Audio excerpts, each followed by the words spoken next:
Hey everyone, and welcome to the second episode of Women in Finance. The first episode was hosted over on Slay This Debt, and I will link to that video for you guys. If you haven't seen it yet, definitely go and check it out. Women in Finance is a collaborative effort to bring women together to talk about money in a positive, high vibration environment. Please leave any questions or topics for future episodes in the comment section below, and we will be glad to answer them in a future video for you. Also, don't forget to subscribe to all of these ladies' channels. I will link to all of their channels and all of their other information in the description of this video. And if you enjoyed this episode, don't forget to hit the like button and subscribe to my channel as well. All right, you guys, I hope you enjoy, and let's welcome all of the ladies. All right, here we are for episode 2 of Women in Finance. Thanks again to all these pretty ladies for joining us. Just a quick introduction for each of you, and then we will get started on the questions. Sami, we'll start with you. I am Sami from A Sunny Side Up Life. How quick do we want it? Just that's it. That's perfect. Yay! All right, Kayli? I'm Kayli with Freedom in a Budget. V. I am V with Finance on the Fly / V Frugal Fox. Deedra? I'm Deedra from Slay This Debt. Perfect. And Wendy? I'm Wendy Valencia, and I have no name other than Wendy Valencia. Perfect. Perfect. All right. We are going to get started in some questions that Sami's audience has for us. The first one is, what would you change about your debt-free journey if you could go back? So go back in time. Anybody want to start with this one? Me. I would do the match on my retirement the entire time. Ooh, that's a good one. That's good. I second that. Retirement. I don't even have a retirement account, which sounds terrible as somebody that is a woman in personal finance, but that's changing soon. We'll get to that later. I think I would learn balance, try to learn balance early on, because I think the first time I paid off debt, I was just so gazelle intense. I had like tunnel vision. I did not care about anything else but money, and that got me into a lot of trouble. So yeah, just learning balance. I agree. Anybody else have anything on that? I think mine would be not to drag my feet so much, because I started tracking my spending, and I did that for about 3 months until I actually got brave enough to add up my debt. And I wasted 3 months that I could have been like chipping away at that debt, but I was so scared of that number. So I wish I wouldn't have been so scared, and I wish I wouldn't have dragged my feet and put it off. Yeah. V helped me with that. That was a what they call a come to Jesus meeting that day. It was not fun. Seeing that number, there's something about it that you have a heart attack, but it helps in the long run. All right. The second question was, how do you stay motivated with your financial goals? I think it's in the question, your goals, and having those goals in front of you, talking about your goals, revisiting your goals, making new goals, readjusting your goals, and just having that why in front of you. That's what keeps us motivated on wherever we are in our journey, paying off debt, saving, whatever we're doing. It's all about the goals and just keeping that as motivation when we have those down days, or when, we want to eat out more than we should, or whatever it may be. Yeah, I definitely agree with that. I think having your goals right in front of you, like in visual form, is really important. Because there's something about, writing down your goals, like physically writing them down and being able to cross them off or color them in a chart or post about it on Instagram. There's something that is really intrinsically valuable of having those physical, visual goals. And I think that's probably my biggest tip, to be motivated. Yeah, for sure. Deedra, do you have anything on the goals part? I know that the debt-free charts was very, very helpful. Just being able to color in those lines. Also, the power sheets, Sami talks a lot about those. Maybe she can leave a link below. But those have been like a game changer for me. And it kind of ties into what V said about writing down your goals, but it takes it a little step further and helps you to revisit those goals quarterly, basically. So yeah, that. and just remembering your why. Do you think that the why stays the same, or does it change through time? I mean, I guess it would depend on the person and like the situation, because life changes. So like, for example, the beginning of this year, I know a lot of us had, lofty goals, and then the situation happened and a lot of those goals changed. So I guess it just depends on the person and the situation. Yeah. Deedra, is that what you're calling it on your channel? The situation? Yeah, the situation. Yeah. Isn't that like the guy from Jersey Shore? Oh, yeah. Situation? I personally like Kelly's version, the beer virus. That's my favorite. Beer sickness. Yeah, exactly. Wendy, I think you had a blog post about bizarre ways to achieve your goals. What were some of the ways that you had on that blog post? So mine and Mauricio's biggest way that we have, continued to stay the course, because our journey is long. We're still paying off, but partially by choice, because we've opted to invest and save the time that we're paying off debt. But it was talking about the future and dreaming bigger and bigger, and that really helped us to really, really stay focused and stay the course. Yeah. So has your why changed, or you think it stayed the same for the most part? Probably for the most part, it stayed the same. Yeah. It's always been so that Melina kids, once you have kids, they always become a huge part of your why, probably for everybody.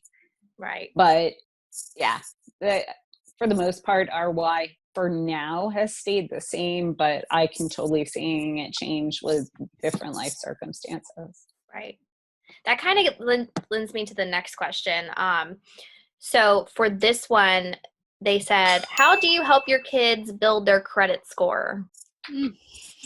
Mine's 8. She doesn't need a credit score. Adult kids or 8-year-olds? I'm going to assume that they mean, your kids coming out of high school, going into college, when that starts to really matter. Like when I don't have kids and I don't want children, but my 2 nieces are a huge part of my why and a huge part of my life. And I think that when you think of like credit scores, or honestly anything personal finance, like it is up to parents to teach about that. It is up to you to really educate your children or the little ones in your life as they grow up on personal finance and on how to make good decisions, on how they view money. And for me, I was never taught that. So I think it's really important to kind of continue that education, or even start the education, even if you haven't started that. And that's really going to build the foundation of credit scores, of saving, of investing, of, X, Y, and Z. So I think really getting them young and educating them is really the key. Mm-hmm. And I actually saw on, I don't know whose Instagram, but they did one of those quizzes, and it was like, did you learn about finances growing up? Like something like 87% of people didn't. And to me, that's amazing, because money is such a factor in life. I mean, it shapes everything around us. It is a core part of our society in America. So I think really educating younger people and moving them into that direction is the answer to that. Yeah. Anybody else have anything on that?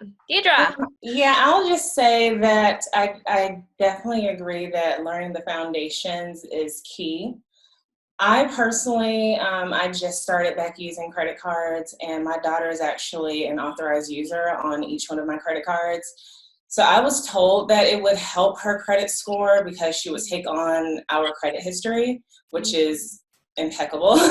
So that's kind of, I don't know, that was the question that they had, and she's 14. But I've done the work, we're currently looking for a rental property now, and she's in the thick of it with us. She goes to the properties with us. If you watch my YouTube channel, you'll see her in there batch cooking with me, and she knows her stuff when it comes to finances. And she even has like a Betterment account, which is really kind of weird for a 14-year-old. Hey. So I guess it just depends on the parent, their knowledge base and what their child, like their ability to learn and their passion for personal finance, really. That's a good point. Yeah. Sami, did you have something to put with that? All I really wrote in the notes under that question was that I'm scared about the specific, like the credit score for the kids. Like I do basically what everyone else was saying about, we have the conversations. It's very like my kids realize that things cost money. They're very like in the process with us when we buy things. They see the physical money transaction happening. But like as far as the credit score specifically, I'm just like, I don't know. We're going to cross that bridge when we come to it. And I remember my parents like co-signing on my first car and, so maybe like helping them build a credit score, but being like right there beside them, not just throwing them in and being like, well, sink or swim, if I do, if they do like get a credit card when they're a teenager, making sure that we're having that conversation. And yeah, my oldest is only 9. So a few more years. just a few. Just a few. Yeah, just a few. It'll go by quick, I'm told. Yeah. I have kind of mapped out Melina's financial education already. And so at 8 years old, she is learning the value of $1. I joked about this, but I put Melina, one of her classes for online schooling is called The Value of $1, where I give her a chore and I pay her $1. And then I actually pay her in increments of actually $3. And then I'm teaching her that $1 goes into savings, $1 goes into giving, and $1 goes into spending. And she has 3 identical unicorn banks in different colors, and each one says give, save, spend. And I plan to, when she's 12, we'll open a checking account. And then probably when she's in high school, like later in high school, is when we will move on to the credit card education. If she's showing that she can be responsible with credit cards, some people can't.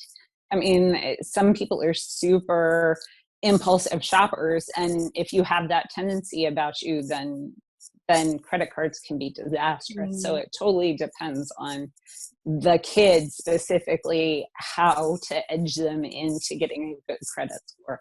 For some, it would be a loan. For some, it would be, a credit card.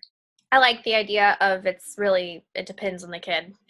I was going to say that. Yeah. I was going to say, like, if you have multiple children, you kind of can tell early on who's going to be a little bit more impulsive and who's going to be, a little bit more thrifty, I guess. Because I'm going through that now where my oldest, she's really good with money. My second to the oldest, we're still on cash. We're still working with cash. So, yeah. I think I might need the 3 unicorn bank thing. That's a genius idea. Like, I love that you're Days instilling. I have to put it on Instagram. It's so yes, cute. please. That'd be great. I really love how you're instilling giving too. Like that's so important. I really love that aspect of it. It's really big for us. Giving is like a major foundational moral thing. So. Yeah, I've heard like the 3 S's: save, spend, and share. Like that's the same thing. I say those too. Yeah, awesome. Well, the next question is still going on kind of with that, but they were asking, and this is a really good, I think, topic, especially right now that, we're not really sure what the fall is going to look like in terms of school. But then also you have all of these people that were in college and they were kind of like, I don't know if I want to keep going with the current climate. But they were asking, what do you do for a kid instead of having a college fund? What do you save for? Do you just have a generic fund? Is there something else that you should be doing with that money in the meantime? Anybody? V, you got really serious. You got like the whole, let me ponder. Oh no, I'm just going to sit back and let Sami take this over. Me? Because you like my, okay, so I call ours like a launching fund, and we're very like, my husband didn't go to college, and he makes way more than I could if I actually used my degree. And so we're very we see that you can have a very lucrative career without a college degree, but also I know the benefit of a college degree. So we're kind of in a weird in between. So we call it a launching fund, and we don't plan to force them to go to college. We're going to see how it goes, kind of like with the credit cards, and that, depends on the kid, depends on where they're at in life. So we just plan on saving just in a regular savings account, or maybe investing so it'll grow, but not like a 529 where they have to go to college to use it, because we don't plan on forcing them to go to college. So I'm on the opposite end of that spectrum, as in my child has no option. She will be going to college, period. And because when Mauricio and I got married, he hadn't gone to, well, he went to, I guess, the equivalent of a trade school almost. But when he moved to the United States, my husband is from Colombia.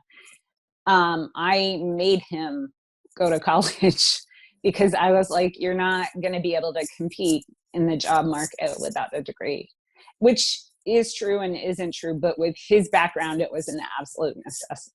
Yeah, and again, it goes back to, personal finance is personal. So whatever's going to work for you and your family, that's exactly what you should do. Absolutely. What do you feel like, Kayli? I'm just curious because I know that Matt didn't go to college and he is the breadwinner in your family, and he, without his college degree, he's still able to have you stay at home with Lincoln, and Lincoln is almost a year old, which blows my mind. But I was just curious, what your opinion is. Yeah, I think I probably more like Sami in that I think it's going to really depend on what, he wants to do. I think it's always a great idea. My sister actually is kind of in this in-between phase. She found that she really liked science. She thought she wanted to go into the vet tech area, ended up really liking biology. And so we had this conversation of just getting a general biology degree, sometimes it's just getting a general business degree or something that you can take with you that might not be so specific, because I think it's a lot of pressure, especially even, I remember talking about it in middle school, but what are you going to do for the rest of your life? And you're throwing $30,000 at a degree that's supposed to tell you what you're supposed to do for the rest of your life. And, I may or may not use that degree ever again. A lot of what I'm doing is life experience. So I think it's something that I'm kind of in the middle. I think it's wise to have even just a basic, even associates or bachelor. But I can also see if there's something, more trade that he would want to do, then maybe that's not what he would need. So I guess I'm kind of in the middle with that, kind of figure out what he does. I think right now we're just in learning to walk mode. Yeah. So one step at a time with that. So you're just trying to sleep. Y'all. It's sad. It's really sad at this point. It's for sure sad. All right. So the next one is, what are the best ways to grow your money after baby step number 4? Invest. Woo-woo. What does that mean? How? Where? How, Kelly? Multiple ways. Putting your investments in mutual funds and index funds, ETFs, expanding into rental properties. There's so many different ways that you can invest in, yourself, invest in so many different things outside of just the typical, high interest savings account. You definitely want to have that compound effect and make your money make money. Yeah, for sure. Deedra, I think you've got some rental properties you've been playing around with this week. Am I right? Yeah, we're waiting right now on an offer. We're waiting to hear back about an offer. So, how do you feel about that whole experience? It is. It's a little stressful. I personally am still struggling with just taking on the extra debt to leverage.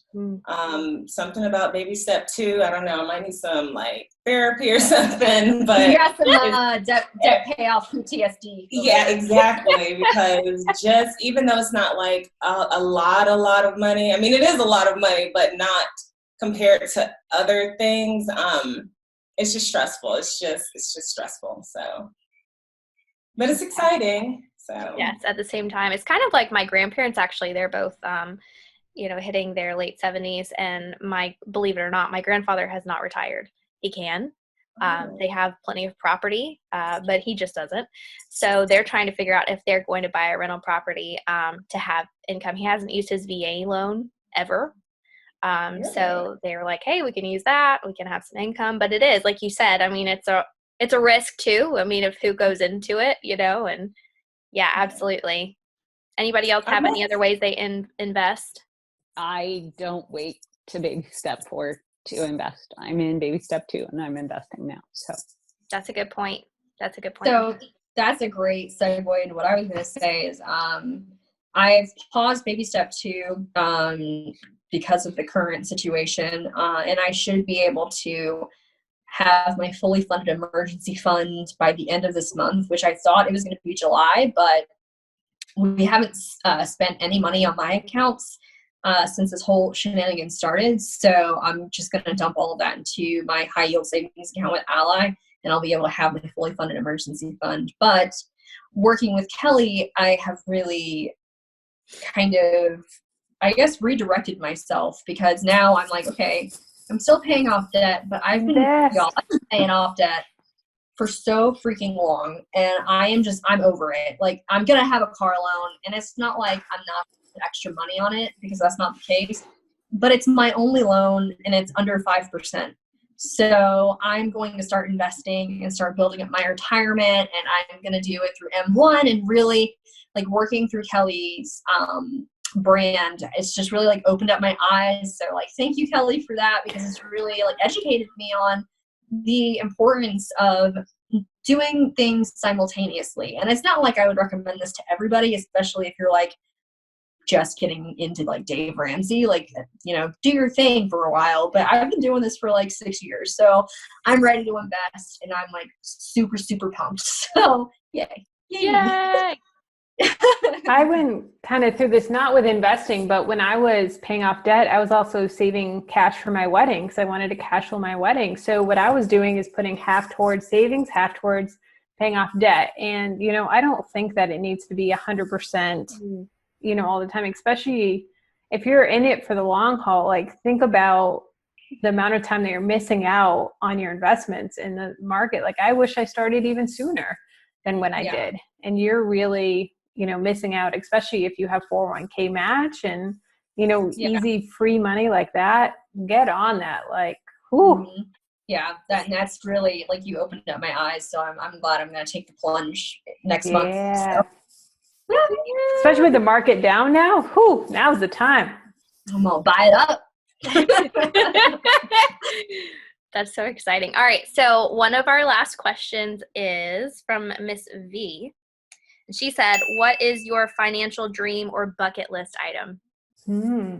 So I said that Joe and I talk about this quite frequently, like what we're going to do. I mean, we dream together. We're dreamers. We're adventurers. So it's kind of normal for us. But we said, after we pay off debt, after the car is done, I think that we're going to save for a trip to Nepal, because one of my bucket list items is to see Mount Everest. See, not climb. Very different. I just want to see this. I just want to see it. So like that's my big bucket list item for when I finally clear that finish line. So I was just curious about what you guys thought, what yours were. I've already done a bunch of like travel ones. Like, obviously I want to travel more. Like, I've already been to Zimbabwe and Alaska and, did fun things like that. Travel bucket list would be the Northern Lights in Norway. I'm Norwegian, so see some heritage and stuff. But non-travel would be, this sounds crazy, but I would love to have a second YouTube channel like Mr. Beast, and not do the challenges, but do like the giving aspect of it, where he gives away like $10,000 to homeless people, or gives away this to this person, and like just being able to give back like that, and see their reactions. Like, that's just a huge dream of mine. Be like the young, hip, cool kids with, you'll be the female David Dobrik. I don't know who that is, but sure. Yeah, that's me. Oh my goodness, that's great. Anybody else have any other bucket list items? Any other dreamers? Wendy, I know you're a dreamer. Come on. I was trying to pick one. We have a lot. The one that comes to mind is like a beachfront house that is one wall of doors that just open, and Ugh. then I can just walk out on my own private beach. And So beaches and that like Florida happens. beaches, right? Like South No, Florida. no, like- not near you. There's too much partying going on with the beer sickness Yeah, there are down in your area. There are a lot of idiots down here. Let's be honest. No, what I'm I'm thinking hearing- like private island. Oh, So what I'm hearing is when that happens, you're going to invite all of us and we'll do one of these things like together. Oh, y'all can come all the time. all right, In Deidre, what's fact, your you can goal? bring your families. Yeah. Deidre, what's yours? I think me and Wendy have the same. I mean, other than like the regular stuff, like, I mean, of course I want to pay for a house, but like beyond that, I would love a property, like a vacation home near a beach. Like we're water people here, so I love water. I think me and Wendy would probably be neighbors. So. Yep. Y'all just be naked on your balcony and it's your own island. Just like, hey. No, there's clothes on my island. Nobody wants to see me naked, trust me. Great. Oh my Sammy, God. what's yours? I think Okay, Mauricio just heard that. oh my gosh. I think ours are like we really want to build a custom house and have an in-ground pool. That has always been like a huge dream. And I'm gonna go super basic on this one. And I've always wanted a Range Rover because I secretly want to be a Kardashian. So I want like a blacked out Range Rover, and I want to buy it in cash. Could you imagine like 90 Just walking grand up there. in cash? That would be like goals. But yeah, travel. I've always wanted to go to Egypt. That's like my number one. And like Australia and things like that. So travel, but probably when the kids are older. Yeah. Yeah. No bedtimes. No. Awesome. Well, you guys are amazing. Thank you so much. for Wait. coming here. What? What about you? Oh, for me, I Yeah. just want to pay someone to watch my child so I can nap. That's pretty much the only nanny would be goal great. dream I can see right now. No, Okay, probably Kayli. get like a big boat and like a farm kind of deal. I think that would be like a house and a farm where, I think that would be probably ours. Yeah, for sure. But, all right, ladies, thank you so much for coming to this second episode of Women in Finance. Sami will have everything linked below to see all of these accounts. Thank you so much for taking this time. You guys are always so much fun, and we will see you next time. Bye, everyone. Bye.